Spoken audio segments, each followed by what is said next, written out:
کا چشتی صاحب آپ سے آغاز کرتے ہیں. جو رپورٹ منظر عام پہ آئی ہے اب یہ UN کی رپورٹ ہے, UN کی انڈورسمنٹ ہے. اس میں جو انٹرنیشنل لاز کی خلاف ورزی کی گئی, پاکستان کے حق دفاع کو مانا گیا. سنتاس معاہدے کے اوپر جو نچلے دھارے پہ رہنے والے لوگ ہیں ان کے حق کے حوالے سے بات کی گئی. یہ کتنی امپورٹنٹ ہے اس رپورٹ کی جو مندرجات ہیں, اور اس کو پھر اب آگے کس طرح, کیونکہ ڈپلومیٹکلی استعمال کیا جانا ہے, اور خیر آگے کے جو معاملات ہیں بھارت کے ساتھ اس میں ایک کیس سٹڈی بھی ہے, تو یہ رپورٹ اس لحاظ سے کتنی اہم ہے اور اس کے کیا مقاصد حاصل کیے جا سکتے ہیں؟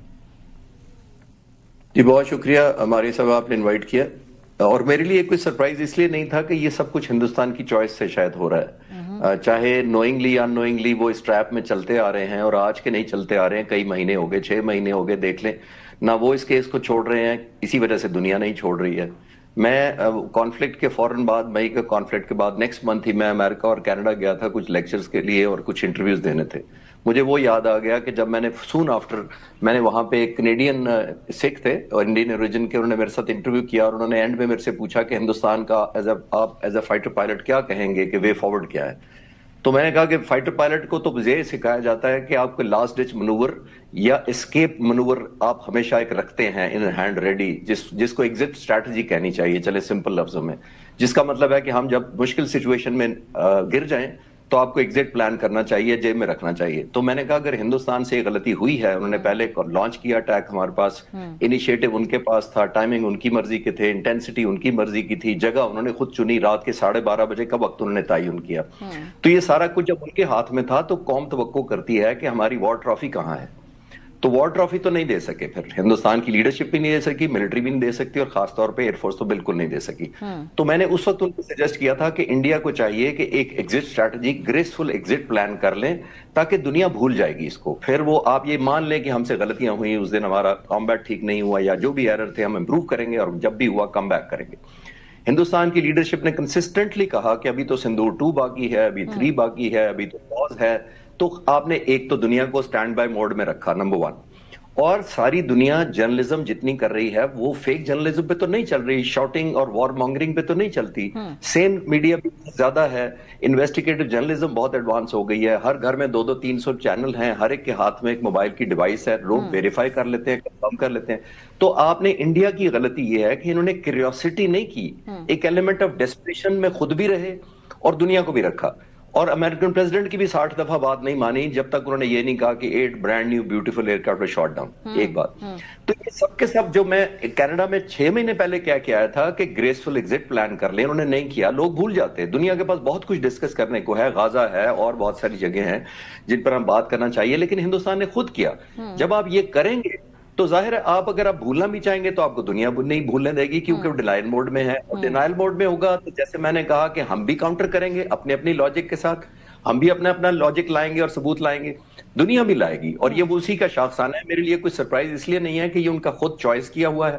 اور پھر آخری بات اس کے اوپر بڑی امپورٹنٹ بات یہ ہے جو میں نے شروع میں کہی کہ جب آپ کے پاس انیشیٹو ہوتا ہے پھر آپ کے پاس obligation بھی زیادہ ہوتی ہے ٹو پروو کہ میں نے یہ کیوں کیا انیشیٹو, یہ میں نے اوفینس کیوں لانچ کیا. جو ڈیفینڈ کرتا ہے اس کے پاس ایک انہیرنٹ لمیٹیشن ہوتی ہے کہ میں تو ڈیفینسو تھا, نہ میری مرضی کا ٹائم تھا, نہ لوکیشن تھی, نہ انٹینسٹی تھی, نہ سرپرائز ایلیمنٹ میرے پاس تھا. ہم نے تو ڈیفینڈ کیا, الٹا ہم نے ڈیفینڈ کر کے ان کو سرپرائز دے دیا بجائے ہم سرپرائز ہوتے الحمدللہ. تو جب یہ سارا کچھ ہو گیا ہے تو ہندوستان کو اب بھی شاید اب تو گریسفل ایگزٹ تو نہیں رہ گیا, اب صرف ایگزٹ کی آپشن رہ گئی. اگر وہ اب بھی کرنا چاہے تو میرا خیال لے لیں. کامران, اس رپورٹ کا اس وقت منظر عام پہ آنا, پہلے مجھے بتائیے اس کا وزن, اس کی ٹائمنگ, اور ڈپلومیٹکلی اگر ہم دیکھیں تو پاکستان کی جو بیانیہ ہے اس کو ایک تقویت مل رہی ہے. بھارت کے لیے ڈپلومیٹک ایک بہت بڑی امبیرسمنٹ ہے. اس کی ٹائمنگ, وزن اور اس کی اہمیت اور اس کا استعمال بھی جو اگر پاکستان کی ریاست نے کرنا ہے اپنے حق میں, ذرا ان ایسپیکٹس پہ روشنی ڈالیں. آئی تھنک سب سے پہلے تو اس کا جو پس منظر ہے وہ بھی جاننا بہت ضروری ہے, کیونکہ یہ جو 5 UN کے اسپیشل رپورٹیئرز تھے یا انہیں ایکسپرٹس کہتے ہیں, ان کو جو Geneva based UN human rights council ہے انہوں نے یہ مینڈیٹ دیا تھا کہ وہ انڈیا پاکستان کے درمیان پہلگام واقعے کے بعد اس ایسپیکٹ کو دیکھیں کہ جو اس سے بیسک جو ہیومن رائٹس ہیں ان کی کیا وائلیشن ہوئی ہے, جو ساؤتھ ایشیا کے اندر اتنی بڑی آبادی ہے وہ کس طریقے سے متاثر ہوئی ہے. تو اس پیرائے میں انہوں نے پاکستان اور بھارت کے درمیان پہلگام واقعے کے بعد جو ساری صورتحال تھی اس کا جائزہ لیا, اور جو پانچوں UN کے ایکسپرٹس تھے اپنے اپنے ایریاز میں، تو انہوں نے دو تین چیزیں تو بڑی واضح طور پر سامنے آ گئیں. دیکھیں جب دو ملکوں کے درمیان کوئی کانفلکٹ ہوتا ہے تو ہر جو ملک ہے وہ سمجھتا ہے کہ اس کا جو پرسپیکٹو ہے وہ بہتر ہے. تو اس میں جب کسی تیسرے فریق کی طرف سے اور وہ نیوٹرل ہو، اس کا کسی کی طرف لیننگ نہ ہو، جب ان کی طرف سے پرسپیکٹو آتا ہے تو آٹومیٹکلی وزن بڑھ جاتا ہے. اب اس کیس کے اندر آپ نے پوری سمری تو بتائی ہے. کلیئرلی یہاں پر جو پاکستان کا موقف تھا کہ پہلگام واقعے کے پیچھے پاکستان کا بالکل ہاتھ نہیں ہے. بھارت کوئی کنکلوسیو ایویڈنس بھی نہیں دے سکا.